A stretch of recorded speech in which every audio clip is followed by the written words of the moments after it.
I thought registering my 4 boys for preschool would be just a quick formality, just bring our marriage certificate and household records, sign a couple of forms, and boom, done. Instead, the clerk behind the desk looked me dead in the eye and said, "Ma'am, your documents are fake. Your marriage certificate isn't valid, and your kids are technically undocumented." I stood there stunned, like someone had knocked the air out of me. I married Daniel Carter 5 years ago. He handled all the paperwork back then, told me not to worry about a thing. "I've got it covered, Claire," he said. And like an idiot, I trusted him. When I got home, I found him in the courtyard of our condo, Greenfield Heights, cuddling with Vanessa Blake and her daughter Lily. Yes, Lily, the daughter, he used to say, was just a friend's kid. My sons Ethan, Mason, Caleb, and little Noah stood beside me and watched, frozen, as their father cooed sweet nothings into another woman's ear. I still remember his exact words. "Don't be mad, baby. I've already arranged everything abroad for you and Lily. She's enrolled in the most elite school in downtown LA. You'll live in that penthouse I showed you. You know I'm only staying with Claire out of guilt. All my money, all my heart, it's all yours." Vanessa giggled like she'd just won the lottery, flipping her hair and replying, "She doesn't even compare. I gave you a daughter. That woman? Just 4 boys and no love. She's nothing." I stood there smiling like I didn't just hear my entire marriage unravel. That same evening, Daniel walked into our kitchen all casual like nothing happened and said, "Babe, I've got this project overseas. Gonna take some time to get it rolling, so you'll need to hold things down here for a while." I smiled and nodded, like the perfect supportive wife. Of course. Go chase your dreams, Danny. What I didn't tell him was that I'd already made up my mind. If he wanted to chase his fantasy life, fine, but I'd be the one who made sure he crashed into rock bottom. He looked surprised that I agreed so easily, like I was supposed to beg him to stay. He followed me into the kitchen while I prepped dinner for the kids. "The project needs some upfront capital," he added like it was an afterthought. "So, I used all our savings. Also, I need to mortgage the house." The rice slipped from my fingers and rattled in the sink.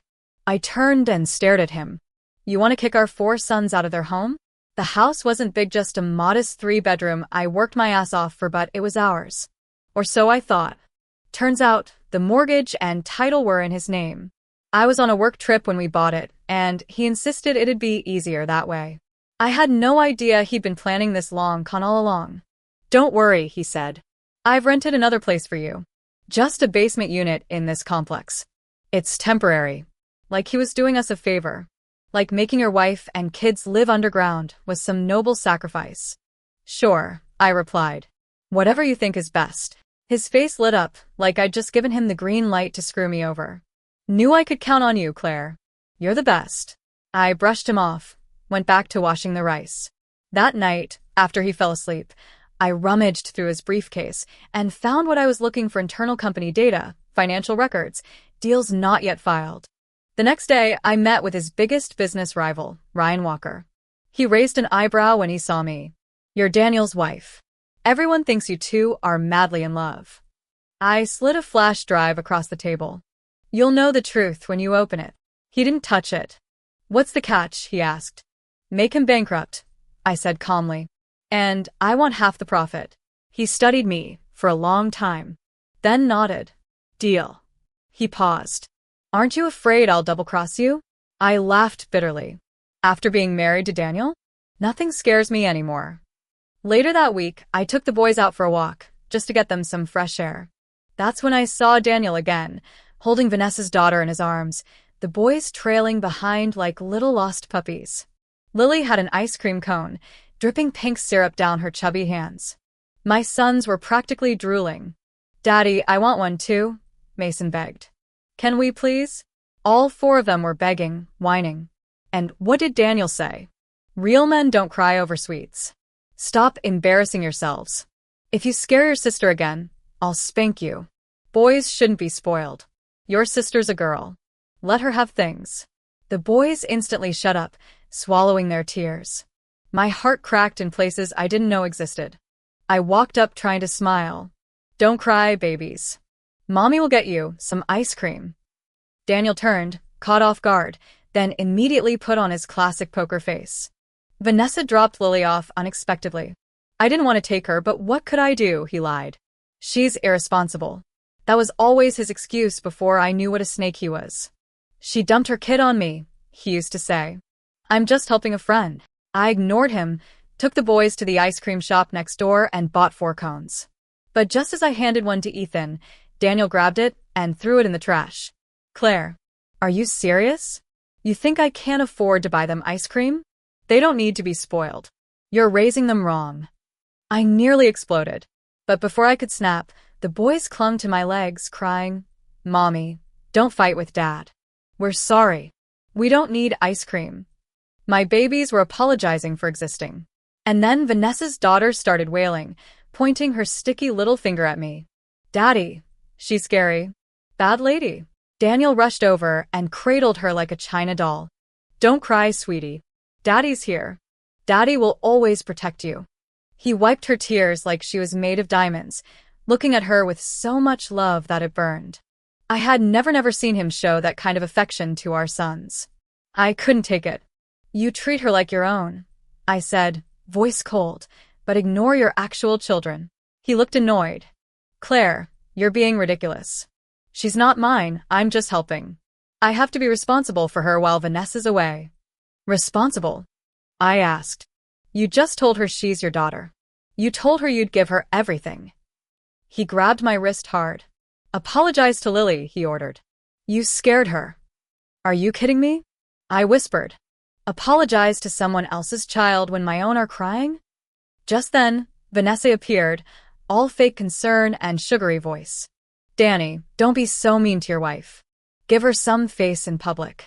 And just like that, Daniel's tone changed. You're right, babe, he said, softening instantly. She turned to me with a smug smirk and cooed, Don't worry, I'll talk to him later. She even joked that she'd make him kneel on durian if he ever disrespected me again. The crowd around us started whispering, eyes darting between us like we were an episode of some trashy reality show. And maybe we were. But I decided this story wasn't going to end with me being the heartbroken wife. No. This was just the beginning. I was done playing the fool. I was done being polite. And most importantly, I was done being silent. After that day, I realized Daniel would never change, never feel guilty, and never think he did anything wrong. He truly believed he was some misunderstood hero sacrificing for his family, when in reality, he was the villain in our story. But Fanny wanted to be the villain? I'd be the final boss. That night, while he snored like a lawnmower in our bed, I sat on the floor in the closet, laptop open, making copies of every single confidential file I'd pulled from his briefcase. Financial statements, shell companies, shady transfer. She really wasn't subtle. I uploaded everything to multiple encrypted flash drives and hid them in places he'd never look. Inside Mason's toy robot, behind the false bottom of my jewelry box, even taped under the washing machine. The next day, I met Ryan Walker again at a downtown hotel. I wore a simple white blouse and jeans, nothing flashy, nothing that screamed, revenge wife. Just a woman on a mission. He looked at me with more respect this time. I checked the files, he said. You weren't bluffing. I nodded. Then you know what to do. You're ice cold, he said, almost admiringly. I expected tears. Drama. But I ran out of tears, I interrupted. Let's stick to the deal. You destroy him. I get half. He leaned forward. You're not doing this just for the money, are you? No, I said flatly. I'm doing this for justice. Later that week, Daniel started the mortgage process on the house, just as he said he would. He even made a show of pretending it broke his heart to move us. It's only temporary, babe, he said as he hauled boxes into the basement unit he'd rented. It was 30 square meters of hell-musty air, cracked paint, flickering lights, and the constant sound of rats in the walls. My sons looked around with wide, confused eyes, clutching each other's hands. Daniel turned to them and said, God only gives great responsibility to those he wants to make strong. You boys are men now. You have to learn to endure. Ethan, the oldest, nodded like he understood, even though he was just 3 years old. My heart cracked again.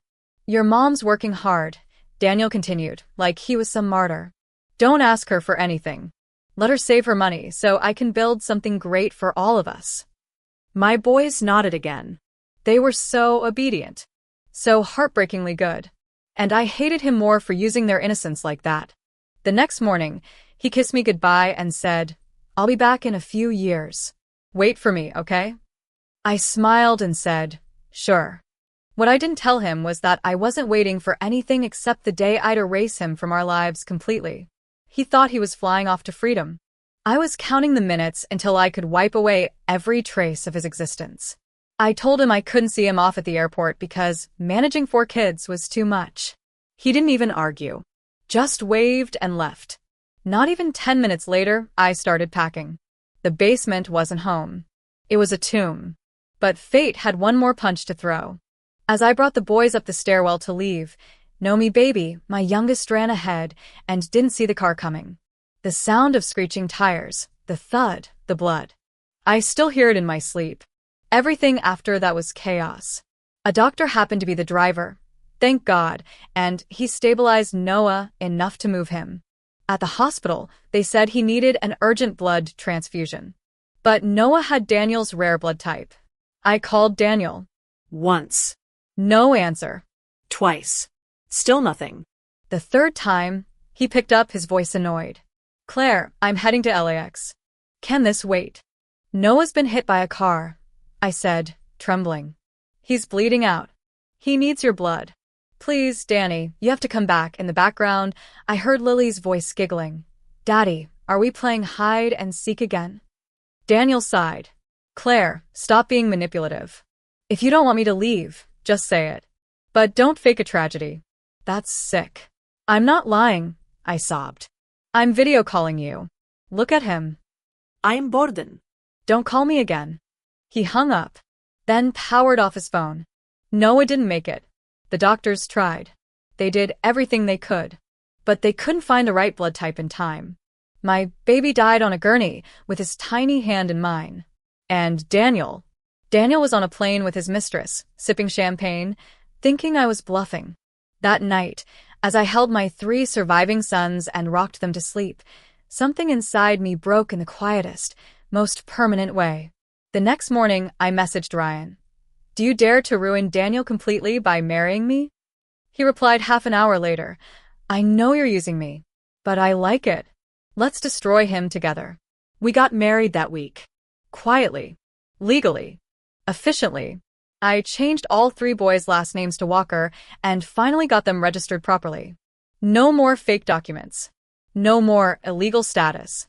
They were Ryan's sons now. Not just in paperwork, but in protection. In presence. In love.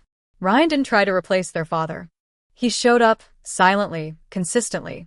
When they cried, he was there. When they got sick, he was there. It wasn't grand gestures, it was the quiet kind of love that builds trust brick by brick. Over the next 3 years, Daniel's company collapsed in slow motion. Ryan used every piece of intel I gave him, flipped his business upside down, bought out his partners, and then ghosted him. Daniel stopped showing up on social media. His calls stopped. His emails went dark. But I knew he was still watching. And then, out of nowhere, 3 years to the day after Noah's death, he messaged me. "Claire, I'm coming home tomorrow. These last few years have been hell. I realized what really matters. I'm done chasing money. I just want to come home, be a husband and father again. I love you. Please wait for me." I didn't reply. I blocked his number. But it didn't stop him. He smuggled himself back into the country because he couldn't even afford a flight. When he arrived, he went straight to that disgusting basement unit thinking we still lived there. Of course, we didn't. He found a room full of mold, rats, and silence. Meanwhile, I was at work finishing a meeting when my phone lit up. A familiar number. I declined it instantly. Then I blocked him again. Less than a minute later, he sent a message on WeChat. "Claire, are you home? I brought you flowers. Let's talk." I didn't respond. The next time I saw him, it was completely unexpected in the anniversary of Noah's death. I was at the flower shop picking up chrysanthemums when he showed up, thinner, older, shabbier. His eyes lit up like a dog spotting its owner. "Claire," he choked, grabbing my wrist. "I've been looking everywhere. I missed you. I missed our sons. Please let me explain." I didn't even look at him. just paid for the flowers and walked out. He chased me down the sidewalk. I know I messed up, but I've changed. I'm ready to be the man you need. Let's go pick up the boys from school. Let's surprise them together. That made me stop. I turned and looked him in the eye. You don't need to pick them up. Their father already is. He blinked. Claire, come on. Don't say things you don't mean. I know you're angry, but who do you think these flowers are for? I asked. It's Noah's birthday, right? He said, his face lighting up. That's why you're buying flowers. I almost forgot. My grip on the bouquet tightened. I led him silently to the cemetery. The moment we reached Noah's grave, he froze. Claire, what is this? This isn't funny. When he saw Noah's photo on the tombstone, he panicked. Is this some sick joke? Why would you do this to him? He tried to tear the photo off the stone, rambling like a lunatic. He's too young for this. He doesn't understand. He's playing pretend. I slapped him so hard my palm burned. You want to know why he's dead? Because you refused to get off that plane. You refused to donate your blood. He died waiting for you. That's your legacy. He dropped to the ground, crying like it was the first time he ever felt anything. I didn't care. I walked away. The story wasn't over. Not yet. He still hadn't paid enough. He knelt there in front of Noah's grave like some shattered man, sobbing and mumbling apologies, as if those broken words could reverse the one moment he chose himself over his own child.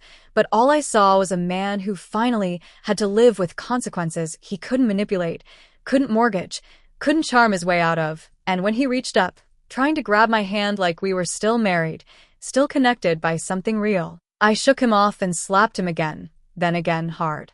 Enough to numb my own fingers, because I wasn't hitting just the man in front of me, I was hitting every lie, every betrayal, every tear my sons had shed for a father who called them burdens, who chose another woman's daughter while letting his own son bleed to death. And he didn't even try to stop me, just sat there and took it, eyes glassy, face red, breathing heavy like he'd finally realized he'd become the villain even in his own story. And then he tried to say the most ridiculous thing, like, he thought this was all fixable. Claire, we still have the other boys, as if children were interchangeable, as if Noah's death was just a footnote in his comeback narrative. And when I didn't answer, he doubled down, swearing up and down he didn't know how bad it was that day, that he thought I was bluffing, that he would have come back if he'd known. And I swear if I didn't have 3 kids depending on me, I could have killed him right there. Not out of rage, but justice, because that's how broken I felt, how loud my grief still screamed, even though I looked calm on the outside. And when I yanked my arm away, he kept saying, let's not waste what we have left, like life was some coupon we could still redeem, like the past 3 years hadn't burned everything down. And I told him flat out, if there's still anything between us, it's hatred. And I meant it with my entire being, but he kept crying, red-eyed and pathetic, like he was hoping his guilt alone could build a bridge back to the life he walked away from. And when I got home, Ryan was in the living room on the floor with the boys, all 3 of them climbing over him and giggling, the food on the table still warm, the air full of the scent of roasted garlic and buttered corn. And Ethan ran to me, arms open, shouting, Mom, you're back, like I was the light of his world, like nothing hurt anymore. And Ryan smiled at me as if he hadn't just spent his whole day juggling kids and work without a single complaint, just effortlessly there, stable and quiet and full of love. And when I washed my hands and sat at the table, the boys were already teasing him, saying he cheated during their Go game, that he owed them something. And when I asked what the bet was, Mason pouted and said, Dad promised if we won, he'd give us a little sister. And Ryan turned bright red, stammering, it was just a joke, guys. But they weren't letting it go. They were crossing their arms and chanting, liar, liar, in their tiny voices. And I touched my belly, heart pounding, then decided to tell them the truth right there with a smile. Well, maybe there is a little sister on the way. And the room froze for a second before exploding into laughter and cheers. All 3 boys jumping in excitement while Ryan just stared at me like I'd dropped the biggest plot twist of his life. And he whispered, wait, Claire, are you serious? And I nodded. Yeah, I'm pregnant. And his reaction was so pure, so completely overwhelmed with joy, that he stood up and wrapped his arms around me without thinking, spinning me in a circle as the boys shouted, careful with Mom. And that night, as I lay in bed with my head on Ryan's chest, I realized something I never thought I'd feel again. I was at peace, not because everything was perfect, but because I had built a new world from the ashes of the old one. And yet, life wasn't done with me. Not even close, because the next day at my prenatal checkup, just as Ryan and I were laughing in the hallway of St. Mary's Medical Center about the baby's heartbeat sounding like a tiny drummer, I heard a shriek behind me, a high-pitched, spiteful screech that made my blood freeze. "You little tramp!" Hiding my grandson from me like some common homewrecker, and when I turned, I saw Linda Carter, Daniel's mother, storming toward me with Richard Carter not far behind, both of them looking like they'd just stepped off a plane from their failed life abroad, still acting like they owned a world, and before I could speak, she snatched the ultrasound results from my hand and squinted at them, then gasped like she'd been shot. "You're pregnant. You got knocked up by some random man? Have you no shame, Claire?" And Richard was already dialing Daniel, shouting into the phone, "Your wife's been caught red-handed in the hospital, and she's pregnant with another man's child." And I swear if Ryan hadn't been there to squeeze my shoulder and whisper, "Let them dig their own grave," I might have lost it, because they weren't just humiliating meth, they were trying to turn my joy into something dirty. And the waiting area was full of people now. Everyone staring, whispering, judging. Like I was the villain, like I was the cheater, like they didn't remember how this all started, and I looked Linda in the eye and said coldly, "What gives you the right to talk to me like that? You never accepted me as your daughter-in-law. You never even cared about your grandsons. Now you want to act like you're some wronged elder?" But she wasn't Donio, no. She turned red and shrieked, "Because I am your mother-in-law. You're nothing but a low-class tramp who seduced my son for money. And now you're bringing shame to our family name." And I laughed, actually laughed, because I remembered so clearly how they said, back when I was pregnant with the quads, "You'll never be part of this family unless we die." And now, broke and desperate, they wanted to act like I'd wronged them, and right then, Daniel showed up, hair disheveled, shirt wrinkled, eyes wild, and when he saw Ryan standing beside me, hand protectively on my waist, he lost his mind, charging forward like a lunatic, screaming, "Ryan, you bastard! You seduced my wife. I'll kill you." But Ryan stepped forward calmly and knocked him back with a single kick to the gut that had Daniel sprawled on the tile gasping like a fish, and someone in the crowd gasped, "She cheated and let her new man beat up her husband?" And the voices turned uglier, murmuring things like shameless, homewrecker, deserves to be punished, like I was the villain again, and I wanted to scream, to explain. But Ryan's assistant arrived just in time with a folder in hand, pulled out our marriage certificate and held it up high. "This woman is Mrs. Claire Walker. She's been legally married to Mr. Walker for 3 years. This baby is theirs. If you still think this is cheating, then you clearly don't understand what the law is." And I could see the shift, the pause, the doubt. But Daniel wasn't done. He pulled out old photos of our wedding, of the boys when they were babies, shoving them into people's faces. "She's lying. She's my wife. These are my sons." And the crowd turned again, asking, "Is this bigamy? How can she be married to 2 men? Is that baby from her affair?" And Daniel turned to me, trying to be the hero in the eyes of strangers. "Don't be scared, Claire. I know he must have forced you. You're still my wife. I forgive you." And that's when I'd had enough, and I snapped, loud and clear, "Daniel Carter, do you have selective amnesia, or are you just that delusional? You gave me a fake marriage certificate. You never registered our sons. You made them undocumented. I had to marry someone else just so they could go to school. Don't act like the victim now." And the whole place fell silent. Daniel froze like the world had just sucker punched him in the face, and for a moment I saw something flicker across his expression, maybe guilt, maybe horror. But it didn't last, because a second later, he was back to being the arrogant liar I once married, lunging toward me with this ridiculous desperation in his voice. "Claire, just listen. I was going to fix everything. I had plans. You were supposed to wait for me." And I stepped back, my voice like ice. "You were supposed to be a husband. You were supposed to be a father. You failed at both." And before he could respond, Ryan stepped forward, placing himself between us, calm as ever but with steel in his voice. "Touch her again, and you won't get up next time." And Daniel lost it, waving his phone in the air like some rabid tabloid reporter, screaming, Look at these photos. We had a family. She cheated. She's having a baby with a man who destroyed my life, and I just laughed because the irony was so rich it could have funded a trust fund for all 4 of my kids. You destroyed your life the second you chose Vanessa Blake over your own blood. And when Daniel stammered that I was being unfair, that I'd slept with his enemy, I said it loud enough for the whole lobby to hear. I didn't cheat, you did. With a fake marriage certificate and a mistress and a daughter you treated better than your own sons, and while you were living in luxury, I was scraping mold off basement walls with my kids, wondering why I ever believed in you. And gasps rippled through the crowd, their judgment shifting slowly, faces twisting from scorn to sympathy, from confusion to clarity, and that's when Ryan looked Daniel dead in the eye and added the final nail. You want to know why your company went bankrupt? Because Claire gave me all your secrets. She watched you lie and manipulate for years, and she dismantled you brick by brick. And Daniel's face went pale, all color draining as he realized it hadn't been the market or bad luck or betrayal from colleagues, it was me. The woman he underestimated, the wife he discarded like trash, the mother of his sons who now stood taller than he ever had, and he opened his mouth to shout something, probably some lame excuse or desperate spin, but I cut him off with a cold stare. You don't even deserve my hate anymore, and I turned and walked away, arm in arm with Ryan, with Daniel's rage echoing behind us like a dog howling at a locked gate, powerless and pathetic, but of course he couldn't let it go, because a man like Daniel broke an ego and only knows how to destroy what he can't control. So when he realized he couldn't touch my life anymore, he tried to take my heart instead, and he filed for custody of my 3 sons, thinking I'd crawl back to him, beg him not to take them away.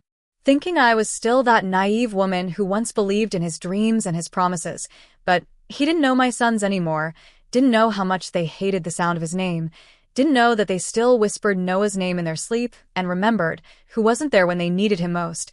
And when we got to court, Daniel strutted in with a smug look like he'd already won. Probably thought the judge would see him in his wrinkled button-down and call him a good father, but my boys, me. Beautiful, brave boys walked in holding hands, heads high, and when asked who they wanted to live with, Ethan said loud and clear, "My dad is Ryan Walker," and Mason added, "Daniel Carter is just a man who made our mom cry," and Caleb, bless him, pointed straight at Daniel and said, "You're a bad guy. I don't like you. I wish you weren't born." And even the judge looked taken aback, eyebrows raised as if he hadn't expected children so small to carry words so sharp. But I wasn't surprised because those boys had grown up in fire, shaped by disappointment and loss, and Daniel just stood there, blinking like he didn't understand the language they were speaking, like he still believed that biology was enough to erase neglect and cruelty. And when he stammered, "But I'm their father," Ryan finally spoke, his voice steady and full of calm fury. "No, you're just their donor. I'm the one who's been here. I'm the one they call Dad." And the judge ruled in our favor without even hesitation, citing Daniel's absence, history of deception, and the children's wishes. And as soon as we stepped outside, the media caught wind. Some spectator had live-streamed the courthouse drama, and the video went viral overnight. Claire Bennett's revenge arc, the woman who rose from the ashes with her kids, the man who failed them all, the new father who stepped in with quiet strength, and Daniel got roasted across every platform you can imagine. People were tagging him with rat emojis, calling him America's worst dad. His old business partners were interviewed and spilled even more dirt, and just when I thought it couldn't get worse for him, it did, because Vanessa Blake had returned to the country broke, washed up, and exposed, her past unraveling like a soap opera script from hell. Turns out Lily wasn't even Daniel's biological daughter. She was the child of a married billionaire she seduced, who later went bankrupt and died by suicide, and Vanessa had lied to Daniel about being anti-marriage just to keep the money flowing, used IVF to cook up a sob story, then ran off to Europe with Daniel only to cheat on him with some rich foreigner. And when Daniel lost everything, she dumped him like expired yogurt and ghosted him, and of course the internet found all of it, screenshots, voice recordings, receipts, and suddenly Vanessa's name was trending too, right next to Daniel's. But what none of us saw coming was what he did next, because one afternoon, as I was setting the table for dinner and Ryan was helping the boys clean their Lego Warzone off the floor, my phone buzzed with a breaking news alert. Daniel Carter arrested for murder of ex-mistress Vanessa Blake. And I swear the room froze like someone had hit pause on our lives, and I stared at the headline again and again, trying to make sense of it. And the article said that witnesses saw him stab Vanessa in broad daylight on a busy street corner, screaming, "You ruined my life. I gave you everything." Like the villain of his own Greek tragedy, and when the police caught him, he said only one thing, staring into the cameras with hollow eyes, "If I could do it all over again, I would still marry Claire. I wouldn't fake the papers. I wouldn't lose my son. I wouldn't let greed blind me." I'm sorry. I loved her. I always did. And just like that, the curtain dropped on Daniel Carter's story, not with redemption, not with dignity, but with a death sentence and a legacy of shame. And as the country watched his televised trial unfold, I sat in the audience of my own life, no longer angry, no longer broken, just done, just free. And when the judge read out the words "sentenced to death," I didn't cry, didn't flinch, just held Ryan's hand and whispered, "It's over." And he nodded, like he'd been holding his breath for years. And as we walked out into the sunlight, I felt it for the first time, peace, real and heavy and healing, because I wasn't just surviving anymore, I was finally living.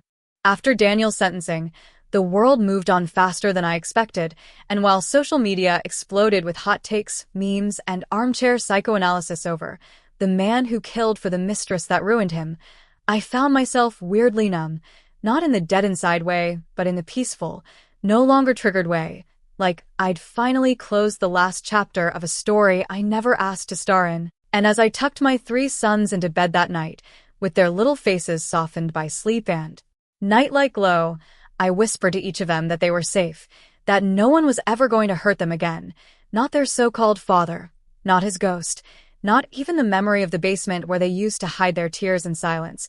And when I crawled into bed beside Ryan, who was already half asleep with a book still open on his chest, I laid my head on his shoulder and just breathed, just let myself feel what it meant to truly be home. Not in a place, but in a person. And I thought, maybe, just maybe, this was the real happily ever after they never told us about, the one you have to fight for, bleed for, earn inch by inch. And of course, life being life, it didn't stay quiet for long, because about a week later, I was in the kitchen making blueberry pancakes, Mason's favorite, when Ryan came in holding his phone with this unreadable expression, handed it to me and said, "You need to see this."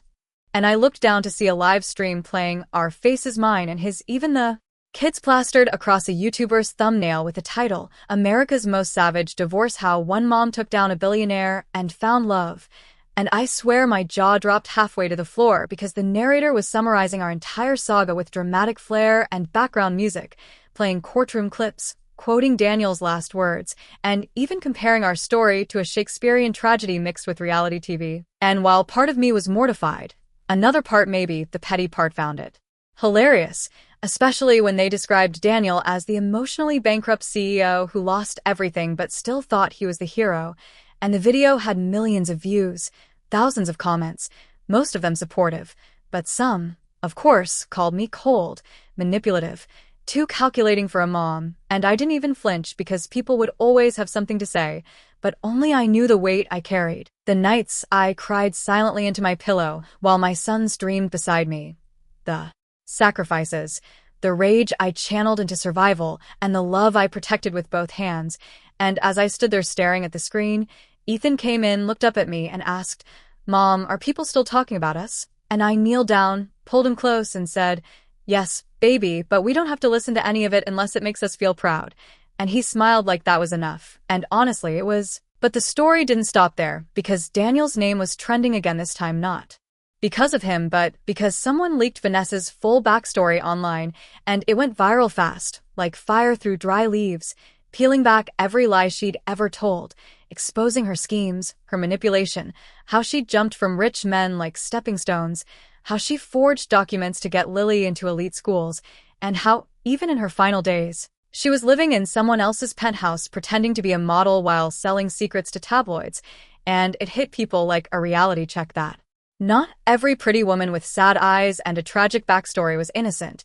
And then the spotlight swung back to me, with interviews, book deal offers, even a documentary pitch, and I turned them all down because I didn't want my son's trauma to become clickbait, didn't want Noah's memory to be repackaged into entertainment, though I did accept one off-era private scholarship fund in Noah's name, something real, something lasting. And when I told the boys about it, they all hugged me tight and said they were proud of their little brother, and I knew we'd found a way to turn pain into purpose.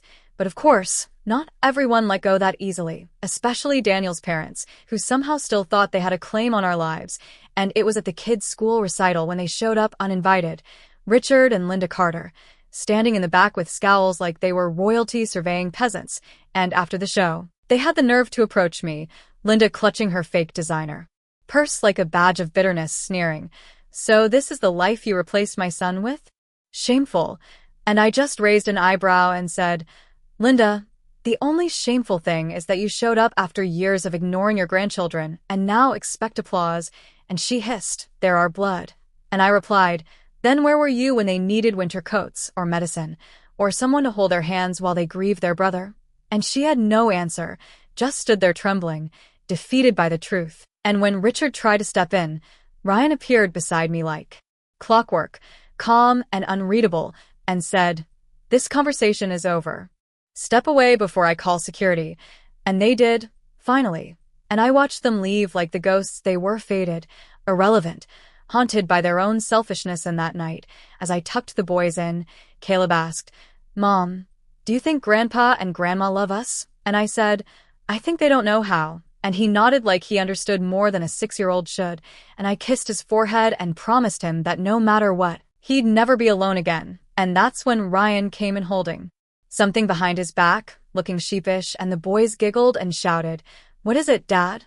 And he pulled out a small velvet box and got down on one knee, eyes only on me, and my heart stopped, because we were already legally married, already a team, already everything I never thought I could have. But this wasn't about legality. It was about choice, about love, about healing. And he opened the box to reveal the most beautiful ring I'd ever seen, not because of the diamond, but because of the look in his eyes. And he said, "Claire, I know we did everything backward, marriage before proposal, kids before vows, but I want to give you the moment you deserved all along. Will you marry me, this time with joy instead of survival?" And I laughed through the tears and said yes, and the boys jumped around the room like confetti, chanting, "Say yes, say yes," even though I already had. And we had a small ceremony on the beach, barefoot in the sand, the boys as our ring bearers, Noah's name written in the waves and sky. And when I said, "I do," again, this time it was with no fear, no pain, just hope. And after the vows, Ryan whispered, "You saved me too, Claire." And I knew we weren't broken people who fixed each other. We were whole people who chose to walk through the fire and find something stronger on the other side. It's funny how peace doesn't come with a grand fanfare or some movie style ending. It just seeps in quietly, like light through curtains on a morning you almost forgot to wake up for. And one day you realize you're smiling more than crying, laughing more than remembering, and that pain no longer feels like a pulse under your skin, but like an old scar you sometimes brush against and say, "Yeah, that happened, but look at me now." And that's exactly where I am these days, living a life I built from scratch, from ash, from fury, from the bones of a woman I used to be. And now I get up every morning in a house filled with warmth and chaos and Legos and crayon drawings on the fridge, and I watch Ryan cook pancakes like it's a competitive sport while our boys argue over who gets the bigger slice. And I'm 6 months pregnant, waddling around like a beach ball with legs, and every time I groan or wince, Ryan drops whatever he's doing to rub my back or offer me 10 snacks at once. And the boys treat me like a sacred cow, arguing over who gets to help mom walk, and I let them because they deserve to feel like heroes, even in small ways, especially in small ways. And when I see them run into Ryan's arms after school shouting "Dad," like it's the only word that matters, I feel this deep, aching kind of joy, the kind that makes you believe in second chances and real love, and the kind of justice that doesn't always come from a courtroom. And yet, people still whisper sometimes, especially when they realize who I am. The Claire Bennett who went viral for burning her fake husband's empire to the ground. The mom who married her ex's business rival and got the ultimate revenge. The woman who buried a child and built a legacy. And when strangers recognize me, I see it in their eyes: admiration, curiosity, sometimes judgment, but I don't shrink from it anymore. I don't explain or justify or soften my story for anyone's comfort, because I've earned the right to be unapologetically me. And if that makes people uncomfortable, then good. Maybe they'll think twice before silencing a woman who finally found her voice. And yes, there are still quiet nights when I sit by Noah's picture and talk to him, tell him about the baby in my belly, about his brothers and how they've grown, how Ethan is obsessed with science now, how Mason wants to be a chef like Ryan, And how Caleb sings to my belly every night just in case his sister can hear him, and I tell Noah how much we still love him, how he'll never be forgotten, not ever, not in this lifetime or the next. And Ryan sits with me, always silent, always present, his hand in mine like a vow that doesn't need words, and sometimes we talk about adopting later, about giving another child a chance to have what we built, because when you've lost, you understand how precious love is, how sacred. And one afternoon while I was folding laundry and humming some Taylor Swift song, my phone buzzed with a message from an unknown number, and I almost ignored it, but curiosity got me, and when I opened it, it was a single photo of Daniel in prison orange, sitting behind a glass wall, staring blankly at the camera, and the caption read, "This is what regret looks like." And for a split second, my heart clenched, not because I felt anything for him, but because it reminded me how close I'd come to staying trapped in that life. And I showed it to Ryan, who looked at it for 2 seconds before saying, "Block it." And I did, no hesitation, and then we went back to planning Caleb's birthday party, which was dinosaur-themed this year, and later that night, after the boys were asleep, Ryan turned to me and asked, "Do you ever wish things had been different?" And I thought about it, really thought, and then I said, "No, because I wouldn't have them. I wouldn't have you, and I wouldn't be this version of me." And he smiled like he already knew that's what I'd say, and we sat there on the porch, the stars scattered above us like a promise, and I felt her kick our daughter in. He put his hand on my belly and whispered, "She's strong, like her mama." And I whispered back, "She's safe, like her daddy." And that was enough. That was everything, and the truth is, there's no perfect closure, no neat ending, just life loud and messy and beautiful, and maybe people still argue online about who is right or wrong in our story, but I don't care, because I know it's real. I know who showed up, I know who stayed. And in the end, it wasn't about revenge or headlines or proving anything to the world. It was about reclaiming my name, my voice, my family, and now every time I look in the mirror, I don't see a victim or a scandal, I see a survivor, a mother, a wife, a woman who didn't just get back up, but rose in heels and fire and chose joy again and again. And if that's not power, I don't know what is.